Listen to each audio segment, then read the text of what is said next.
اس لیے میں تجھے اپنے قرب خاص میں رکھا ہوں، اس لیے میں تمہیں اپنے قرب خاص میں رکھا ہوں۔ اے پیغمبر کی روح دیکھ، میں اپنی قدرت کا مشاہدہ تجھے دکھانا چاہتا ہوں۔ حضرات اللہ نے جنت کو پیدا کیا نور مصطفیٰ کے صدقے سے۔ میرے نبی کا نور دیکھ رہے، میرے نبی کی نور دیکھ، میرے نبی کا نور دیکھ رہا ہے۔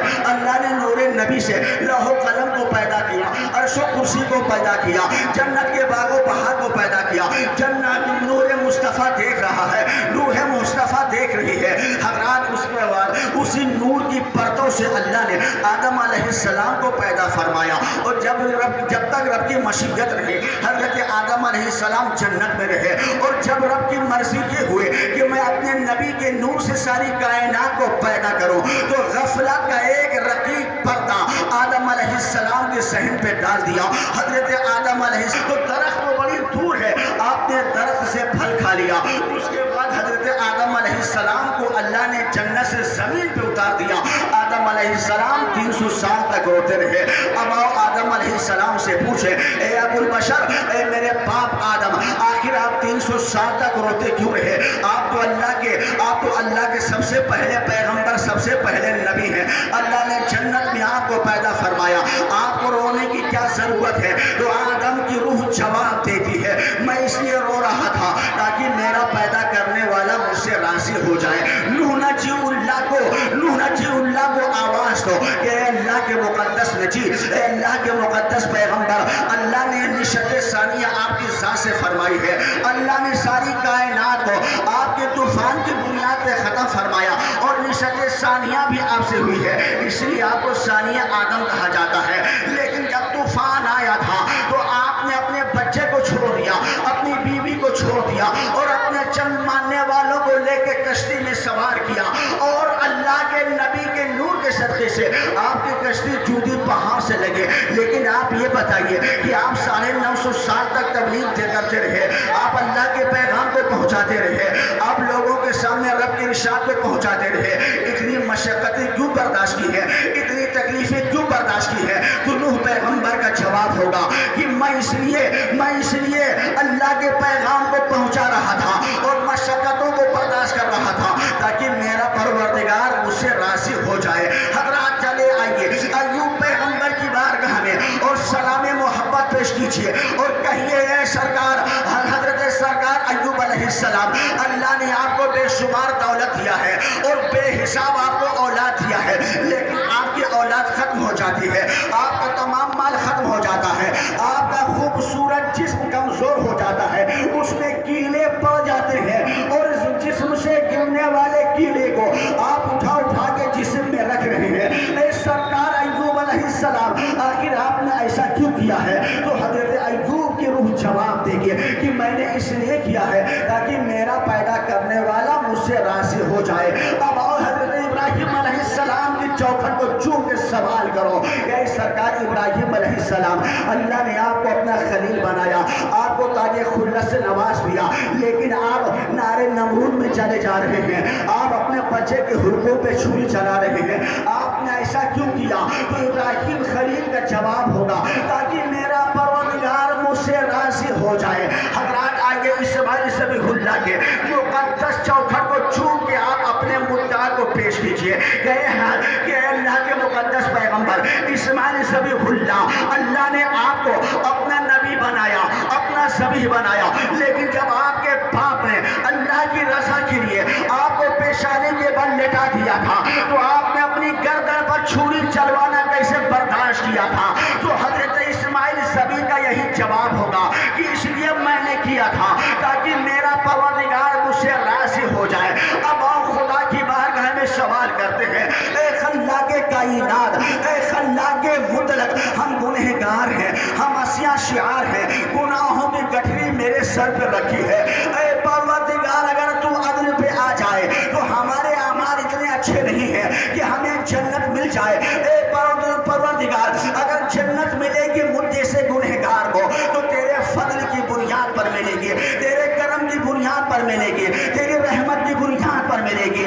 اے پروردگار یہ تمام گنہگار تیرے بندے تیری بارگاہ میں دستے سوالی بن کر، تیری بارگاہ میں محتاج بن کر، تیری بارگاہ کے گدا بن کر تیری بارگاہ کے سوالی بن کر، تیری بارگاہ میں اپنے خالی ہاتھ خالی داموں کو پھیلا کر اپنے موقف کی وضاحت چاہتے ہیں۔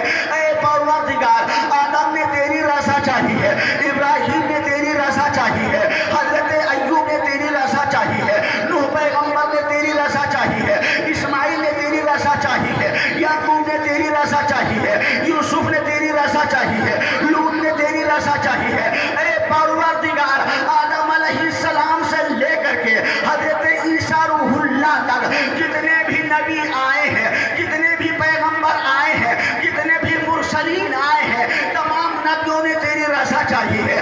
آدم نے تیری رضا مانگی ہے، ایوب نے تیری رضا مانگی ہے، موسیٰ نے تیری رضا مانگی ہے، عیسیٰ نے تیری رضا مانگی ہے۔ اے پروردگار، کائنات کا ہر انسان تیری رضا چاہتا ہے۔ ہم نماز پڑھتے ہیں، ہم عبادت کرتے ہیں، ہم گناہوں سے بچتے ہیں تاکہ تو راضی ہو جائے۔ اے پروردگار، کائنات کا ذرہ ذرہ، کائنات کا چپا چپا، کائنات کی انجمن، یہ شمس و قمر، یہ بحر و بر، یہ خشک و تر، یہ ماہ و نجوم، یہ زمین و زماں، تمام اشیاء تیری رضا چاہتی ہے۔ اے پروردگار، یہ بتا، تو بھی کسی کے رضا چاہتا ہے، تو بھی کسی کی خوشی چاہتا ہے تو پروردگار عالم ہم جیسے گنہگار بندوں کی دعا کو سنتا ہے اور جواب دیتا ہے۔ اے بندو، تم نے صحیح سوال کیا ہے، تم نے اچھا سوال کیا ہے۔ اے بندو سنو، بے شک دنیا کے تمام انسان میری رضا چاہتے ہیں، نبی میری رضا چاہتے ہیں، رسول میری رضا چاہتے ہیں، غوث میری رضا چاہتے ہیں، صحابہ میری رضا چاہتے ہیں، شہید میری رضا چاہتے ہیں، نیک بندے میری رضا چاہتے ہیں، ساری کائنات کا ہر انسان میری رضا چاہتا ہے، لیکن یہ پروردگار اپنے مصطفیٰ کی رضا چاہتا ہے، آمینہ کی لال کی رضا چاہتا ہے، مکی سرکار کی رضا چاہتا ہے۔ تبھی تو میرا امام پکار اٹھا تھا، تبھی تو امام الکلام نے کہا تھا کہ کلام الامام نے کہا تھا کہ خدا کی رضا چاہتے ہیں دو عالم، خدا کی رضا چاہتے ہیں دو عالم، خدا چاہتا ہے رضائے محمد۔ حضرات، ہم اس پیغمبر کا دن منا رہے ہیں جس کی رضا خدا چاہتا ہے، جس کی خوشی خدا چاہتا ہے۔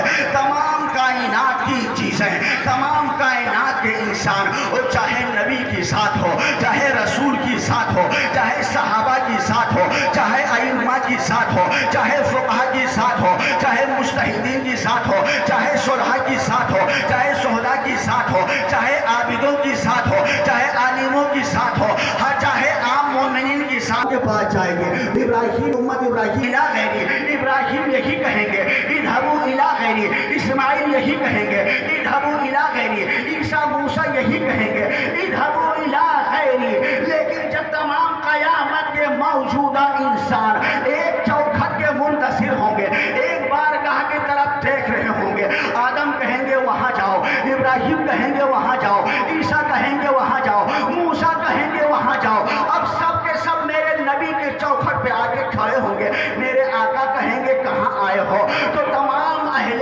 محشر کہیں گے کہ یا رسول اللہ، یا رسول اللہ، آدم کے پاس گئے کام نہ ہوا، ابراہیم کے پاس گئے کام نہ ہوا، نوح کے پاس گئے کام نہ ہوا، موسیٰ کے پاس گئے کام نہ ہوا، عیسیٰ کے پاس گئے کام نہ ہوا، سبوں نے آپ کا راستہ بتا دیا ہے، سبوں نے آپ کی چوکھٹ کو بتا دیا ہے، سبوں نے آپ کی بارگاہ کی طرف بھیج دیا ہے۔ یا رسول اللہ، اب اگر آپ نہیں کرم کریں گے تو کون کرم کرے گا؟